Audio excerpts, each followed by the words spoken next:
Baik, selamat siang. Assalamualaikum warahmatullahi wabarakatuh. Selamat siang para sahabat saya di mana saja. Kita kembali lagi ketemu dalam editor kaitannya editorial edisi Sabtu, dan kali ini kita akan membahas vaksin, pendidikan pasca vaksinasi. Kita ketahui bahwa mulai November dan seterusnya vaksin akan mulai diberikan kepada warga Indonesia juga akan, dan ini sudah berebut, sudah merencanakan para sekolah-sekolah ini untuk melakukan tatap muka. Nah, kali ini kita akan ketemu dengan Profesor Dr. Ani Gufron. Dia adalah Wakil Rektor UNJ yang membidangi juga kaitannya dengan kerjasama dan kemahasiswaan. Nah, selamat Prof. Ani Gufron. Selamat siang, Prof. Terima kasih diberi kesempatan untuk bincang-bincang pada siang ini. Iya, tadi kita membahas itu, Pak Ani Gufron. Jadi, bagaimana pendapat Bapak setelah adanya ini rencana vaksinasi mulai November, kemudian sekolah-sekolah sudah akan melakukan tatap muka gitu. Bagaimana pendapat Bapak? Oke, alhamdulillah adanya ini perkembangan terakhir sudah ini ditemukan vaksin dan akan diberikan kepada warga masyarakat, terutama yang terkait dengan komunitas pendidikan. Ya, saya kira ini kabar gembira. Cuma saya juga mendengarkan statement-statement dari pihak-pihak yang terkait, terutama di bidang kesehatan. Ini kok terutama yang ID itu atau apa itu kan tetap mensyaratkan bahwa vaksin itu harus memenuhi semua uji klinis. Kalau itu sudah, baru diberikan ini. Saya juga mendukung itu karena vaksin itu kan sepengetahuan saya itu kan istilahnya apa ya, penyakit yang kekebalan imunisasi kita, Pak. Ya, itu apa namanya, dilemahkan itu kan itu. Kalau semua prasyarat itu belum memenuhi kan apa namanya, orang kan ragu kan itu di mana itu ada kematian di Korea atau di mana, ya wajar dong. Tidak hanya di Indonesia itu kan juga banyak anak-anak itu ketika akan divaksin atau apa itu terus karena mungkin kondisi fisiknya sakit atau apa, terus itu kan kena itu biasa. Nah, ini salah satu contoh, maka mesti harus mengikuti prosedur, masuk ke siapa atau yang orangnya, calonnya itu juga harus memenuhi kriteria. Terlepas dari dari vaksinnya itu, ini yang dari ini perspektif ini nanti yang pendidikan atau pembelajaran, saya kira itu sangat diharapkan ya. Kenapa? Karena faktanya itu ya, daring itu satu sisi itu ada yang efisiensi atau untung lah itu ya. Nggak belajar di sekolah itu terjadi, tetapi faktanya itu ada efek-efek bahwa masyarakat atau murid stres, termasuk orang yang sejak awal memang tidak disiapkan untuk menjadi atau tidak siap menjadi pendamping anak-anaknya itu. Ini siapnya dengan vaksin ini patut disambut dengan gembira, dan harapan agar proses pembelajaran di sekolah itu terjadi sebagaimana yang ada, walaupun ini tetap berdampingan dengan COVID-19. Ini saya kira tidak persoalan. Yang penting protokol pencegahan COVID ini harus dijalankan, termasuk kalau protokol pencegahan COVID dijalankan ini tentu kan pakai masker, terus kemudian jaga jarak, terus makan yang bergizi, terus imun semua pihak, guru sama murid itu juga harus diperhatikan. Dengan demikian pembelajaran ini tetap mesti nanti akan berjalan. Saya sangat sepakat ini Pak Okto, sangat setuju menyambira adanya ini nanti vaksin itu Pak Okto. Tetapi begini Prof, kalau kita lihat tentu masih uji coba dan seterusnya, dan nanti misalnya benar-benar ada vaksin itu, apakah kita masih memberlakukan tadi protokol kesehatan, misalnya pakai masker, kemudian mencuci tangan, kemudian menjaga jarak dan menghindari kerumunan, Prof? Saya kira ini Pak Okto ya, terlepas dari adanya COVID-19 ini, apa yang yang merupakan rangkaian dari dan COVID ini sebetulnya itu kita perlu sebetulnya Pak Okto untuk ini Pak Okto ya. Contoh ini tentang masker itu kan ini untuk meminimalkan penularan yang terkait dengan sakit-sakit di pernafasan dan seterusnya. Ya ini penting ini. Contoh dulu ketika ya semua orang lah, misal menunaikan ibadah haji, saya yang tahun 2005, itu kan banyak kerumunan di Masjidil Haram dan di mana-mana itu pakai masker itu juga tambah sehat daripada tidak itu Pak. Ya ini terus termasuk mungkin kondisi-kondisi yang mungkin berdebu atau apa itu kan dengan masker kan jauh lebih baik, ya toh.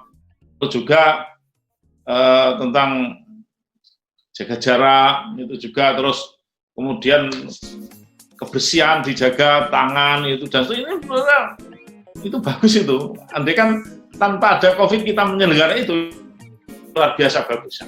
Cuma ya mungkin yang perlu dikaji jauh lagi itu tentang kalau kaitan dengan ini apa tadi itu harus berapa meter atau apa untuk misal saja ini pembelajaran itu antar satu anak dengan anak yang lain di kelas itu kira-kira berapa juga harus dihitung. Dan memang kalau saya melihat ini banyak sekolah-sekolah itu yang memaksakan ini namanya kelas yang kecil tapi diisi dengan murid yang banyak banget. Ini ya penuh ini sebetulnya ya dalam perspektif ini umum itu sebetulnya itu berbahaya untuk penularan sakit-sakit, apalagi inilah yang harus kita juga perlu untuk memperhatikan dan juga harus memenuhi standar nasional pendidikan. Itu harus diatur Pak Okto itu. Cuma wong-wong kadang-kadang itu mengabaikan peraturan itu karena katanya itu terpaksa nih ya iki mau ya istilahnya kayak mumpung ini Pak Okto jenengan mungkin belum pernah ngalami, aku biasa ngelakoni itu dulu ketika ini sekolah ning desa itu kan naik oplet itu kan yang penting masuk itu Pak Okto ya, itu kan mesti apapun ya kan ini seperti itu okay. Ya, itu artinya bahwa tiap sekolah masih diwajibkan menyediakan alat-alat kaitannya dengan kesehatan, misalnya cuci tangan itu, Prof. Iyalah Pak Okto, ini saya kira misal saja terlepas dari pandemi COVID itu, itu saya kira wajib itu Pak Okto untuk ada yang terkait dengan masalah jaga khususnya Pak Okto. Saya sangat setuju. Iya, Prof. Artinya bahwa kebiasaan kebersihan itu tetap harus dilanjutkan meski setelah vaksin. Harus tetap ini menurut saya ini wajib Pak Okto. Ya. Karena vaksin itu kan menurut saya itu tidak segala-galanya dan tidak segala-gala untuk antisipasi COVID-19. Ya toh Pak Okto ini. Ini sampai kalau itu saya kok tetap itu masih diperhatikan ini. Okay. Iya. Prof, kaitannya dengan itu, artinya kalau kita lihat kan sekarang ini nanti yang disiapkan vaksin itu yang usia 18 tahun ke bawah gitu ya, ada 18 tahun ke atas. 18 tahun ke bawah itu belum disediakan. Itu apa artinya yang bukan nanti menurut Bapak itu hanya sekolah-sekolah mahasiswa ke atas atau SMA saja atau SMP ke bawah tidak? Nah, saya kira ini mungkin prioritas Pak Okto. Insya Allah nanti kalau pemerintah ini menjangkau semuanya Pak Okto. Ini, saya kira ini Pak, karena mungkin biasa semua kalau itu masih dalam status terbatas ini, mesti ada mana yang diprioritaskan yang rentan terhadap penularan COVID itu Pak Okto. Inilah yang namanya perlu kita dukung, kita apresiasi kemauan pemerintah tentang itu. Ini menurut saya itu prioritas. Nanti itu semua itu. Okay. Artinya prioritas itu diberikan untuk hal yang rentan itu, ya Prof ya. Ya, yang rentan. Ya mungkin ini ketersediaan vaksin yang massal itu Pak. Dugaan saya seperti itu. Karena saya melihat ini kan masih ada, terus kemarin ada himbauan gimana kalau perusahaan-perusahaan farmasi yang kuat itu terus bisa untuk memproduksi sendiri dan sebagainya. Ini kan sebagai upaya untuk membuat vaksin massal itu Pak. Prof, kaitannya dengan pendidikan nantinya gitu kan setelah selesai vaksin ini. Nah, kurikulum kan kemarin juga sudah mulai di kurikulum adaptasi gitu. Menurut Profesor gimana kira-kira kurikulumnya? Gitu? Kalau saya itu ini Pak, namanya kurikulum itu kan semacam inilah target minimal yang harus dimiliki kuasai anak. Nah, ini sampai silahkanlah untuk implementasinya yang bagaimana dasarnya, apakah dinamakan adaptasi atau dinamakan ini penyederhanaan atau apa, monggo. Yang penting kan ini target minimal untuk diberikan ke anak, porsi minimal ke anak itu wajib menurut saya, karena ini sudah merupakan sesuatu aturan yang tidak boleh untuk dilawan itu Pak, karena itu kan sudah ada di undang-undangnya itu, yaitu BSNP SNP itu Standar Nasional Pendidikan itu Pak, dan di situ kan kurikulum diatur apakah itu yang menyentuh isi materi, apakah itu yang menyentuh proses pembelajarannya maupun sistem penilaian termasuk capaian pembelajarannya, dan itu statusnya minimal gitu. Ya, kemudian ini kembali ke pasca vaksin tadi. Nah, ini kira-kira UNY juga akan membuka segera tatap muka untuk kuliah mendatang ini Pak, mulai kapan? Gitu? Ya. Ini kalau kebijakan UNJ itu yang dulu itu dan hingga sekarang masih itu kan ini Pak. Memang kemarin ada rencana itu November mau istilahnya kan tengah itu kan mau ada luring itu. Tapi melihat kondisi yang seperti ini, nampaknya ini daring itu ini hingga berakhirnya semester ini Pak Okto. Kalau berakhirnya semester ini berarti itu Januari, itu hingga Januari lah, semester depan itu dimungkinkan, kalau apalagi sudah ada vaksin ini dimungkinkan itu sudah mulai luring itu ya, ini Pak Okto. Ya, semester depan kelihatannya mulai kapan depan ini? Semester depan itu berarti Februari Pak Okto. Februari kayak Februari 2021. Ya diperkirakan dulu melihat kondisi ini. Karena kalau nanti itu ada sudah ditetapkan untuk terusnya, ini kan mesti UNJ kan mesti harus ini policy atau kebijakannya dari pemerintah daerah DIY kan itu, termasuk kan DIY juga Satgas COVID dan seterusnya. Kalau kan oke kan itu. Nah, ini Pak karena kami kan juga bagian dari pemerintah kan gitu. Iya Pak. Kemarin Pemda DIY sudah memberikan warning kira-kira dan bahkan menganjurkan supaya masing-masing kalau perlu sekolah-sekolah juga punya satgas, kampus-kampus punya satgas COVID. Apakah UNI juga berencana membuat itu? Ya, sudah lama itu di saat awal ada ini pandemi itu kan saat itu Maret sudah punya kami Pak Okto. Dan saya teringat sekali pas rapat pertama dan ketuanya itu Pak Prof Marianto itu, saya ada situasi seperti itu, tensi saya 180 ya Pak Okto. Banget kaget itu teringat banget ya. Nah, itu maksud ya, dan ini 134 satu itu, walaupun ini kami ya berdoa aja mudah-mudahan sehat semua Pak Okto. Amin. Bob, ini mungkin pertanyaan terakhir gitu. Jadi kira-kira kalau menurut Profesor Ani Gufron, nah kaitannya dengan kurikulum tadi, kemudian apakah memang sudah sekolah-sekolah gitu sudah sangat jenuh terhadap pelajaran daring ini, Prof? Hingga bahkan di Jawa Timur kemarin ada yang stres sampai masuk rumah sakit gara-gara sinyalnya sulit dan seterusnya.